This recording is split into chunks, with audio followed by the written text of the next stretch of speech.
Hello students. आज हम इस वीडियो में प्लांट टिश्यू से रिलेटेड असाइनमेंट प्रिपेयर करके लेके आए हैं और आपको वो क्वेश्चन सॉल्व करने हैं। ठीक है, बहुत ही आसान क्वेश्चन है। अगर आपने वीडियो को अच्छे से देखा है और अगर आपने बुक को अच्छे से पढ़ा है, वीडियो को नहीं भी देखा है तो भी आप कर लेंगे। ठीक है, और अगर आप इन क्वेश्चंस को देखने के बाद आंसर्स को बुक से फाइंड आउट करेंगे तो भी आप कर लेंगे, अगर आपने पहले बहुत अच्छे से नहीं भी पढ़ा है तो। ठीक है, क्योंकि इस टॉपिक से, इस प्लांट टिश्यू के टॉपिक से इसी तरीके के क्वेश्चन आते हैं। आपको बस एक नज़र समझदारी से, ध्यान से, फोकस होके उनको सॉल्व करना है। So first question is, why are sclerenchyma cells so hard?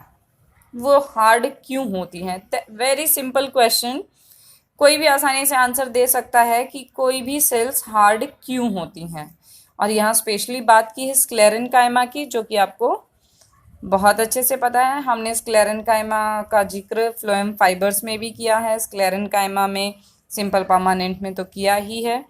ठीक है, so next question is, give difference between plant and animal tissue.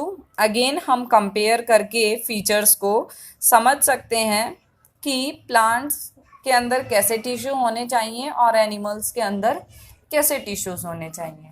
So next बात करते हैं, next question, difference between meristematic and permanent tissues. Again the simple question, meristematic और permanent tissues में आप difference आसानी से समझ सकते हैं। मेरिस्टेमेटिक यानी कि ग्रोइंग डिवाइडिंग टिश्यूज, जो डिवाइड करते जा रहे हैं। मेरिस्टेम, ठीक है, जो न्यू डिवाइडिंग सेल्स प्रोड्यूस करते हैं। ठीक है, तो डिवाइडिंग और परमानेंट जो कि फिक्स हो गए हैं, फिक्स उनका फंक्शन हो गया है, फिक्स उनका स्ट्रक्चर हो गया है। ठीक है, define tissues and show it's utility. ये आसान है, बेसिक क्वेश्चन है। अब आते हैं कुछ ऐसे क्वेश्चन जो ऑलमोस्ट ऐसे ही पूछे जाते हैं इस चैप्टर से, इस टॉपिक से। मेनली डायग्रामेटिकली क्वेश्चन पूछे जाते हैं, या आपसे किसी भी टिश्यू की लोकेशन दी जाती है और पूछा जाता है कि यहाँ कौन सा टिश्यू होगा, या आपसे टिश्यू दिया जाता है और लोकेशन पूछी जाती है। सो नेक्स्ट क्वेश्चन है, show diagrammatically the structure and characteristics of collenchyma and parenchyma. मैंने दोनों एक साथ लिख दिए हैं, किसी का भी पूछा जा सकता है, इवन स्क्लेरेनकाइमा पूछा जा सकता है। ठीक है, तो मैंने दोनों के एग्जाम्पल से आपको बताया कि दोनों में से किसी का भी करें, मेनली ये दोनों पूछे जाते हैं। Now next question, explain structural difference between parenchyma, collenchyma and sclerenchyma. ये क्वेश्चन भी आया है कि दोनों में तीनों में डिफरेंस भी पूछ लिया है और स्ट्रक्चरल डिफरेंस कि उनके स्ट्रक्चर को ध्यान में रखते हुए आप डिफरेंस बताइए।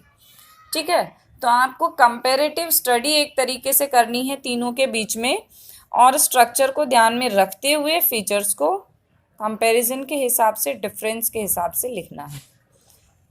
Now next question is, explain structural difference, explain the sclerenchymatous tissue and its type with location and function।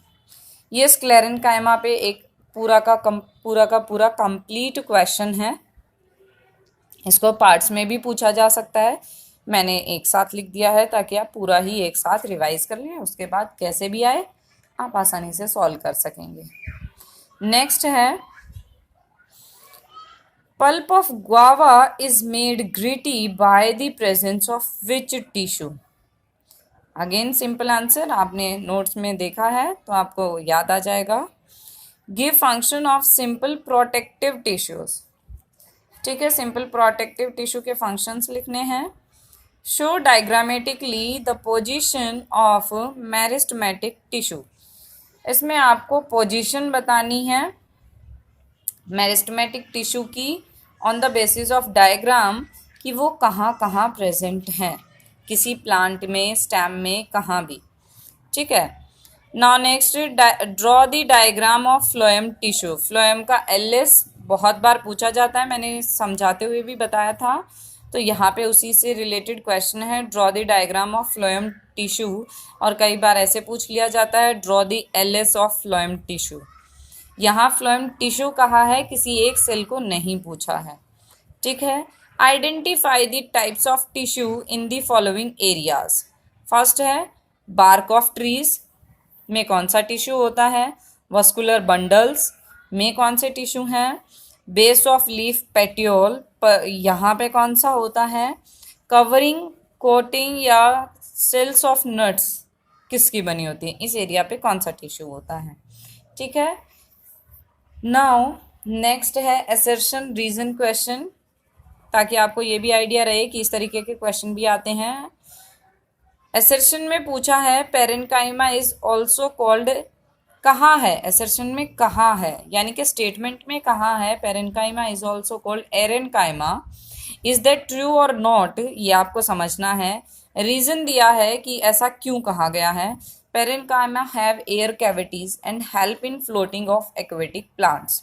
तो ये रीजन सही है अबाउट सेड स्टेटमेंट के अकॉर्डिंग और नहीं है, इस बात को समझते हुए हमें बताना है कि is that assertion is correct और रीजन इज करेक्ट और नॉट, तो आपको यह समझना है, ठीक है। इस तरीके से इस टॉपिक से रिलेटेड क्वेश्चन आते हैं। कोर के एपिडर्मिस के फंक्शंस के अलावा कई बार फीचर्स यानी कि कैरेक्टरिस्टिक पूछ लिया जाते हैं। ऐसा नहीं है जो मैंने क्वेश्चन लिखे एज इट इज़ वही आएंगे, नहीं, क्वेश्चन को कैसे भी पूछा जा सकता है, लेकिन आपके सिलेबस से ही होता है। बस आपको सिलेबस की डीप नॉलेज होनी चाहिए, वो आपका पढ़ा हुआ होना चाहिए, ताकि आप उसके बिहाफ पर क्वेश्चंस को समझ सको, आंसर कर सको, और थोड़ा सा टाइम जो है क्वेश्चन को एक बार रीड करके सोचने में लगाएं कि एक्चुअल में पूछा क्या है और मैं क्वेश्चन का आंसर किस अकॉर्डिंग टू, ठीक है। तो ये आप अपना असाइनमेंट सॉल्व करिएगा। फिर हम एनिमल टिश्यू यानी कि नेक्स्ट टिश्यू प्लांट, इस टिश्यू के चैप्टर से हम नेक्स्ट डिस्कस करेंगे, दैट इज़ एनिमल टिश्यू। उसके टाइप्स डिस्कस करेंगे वन बाय वन, और दैट इज़ वेरी लेंथी, जो काफ़ी लेंथी होने वाला है, तो हम पार्ट्स में उसको समझेंगे। और आप अपने नोट्स बनाइएगा, यही टाइम है कि आप नोट्स भी साथ साथ आसानी से बना सकते हैं, आपके पास सेव रहेंगे इन यूट्यूब की इस वीडियोस के जरिए, ठीक है। तो please do it. Thank you.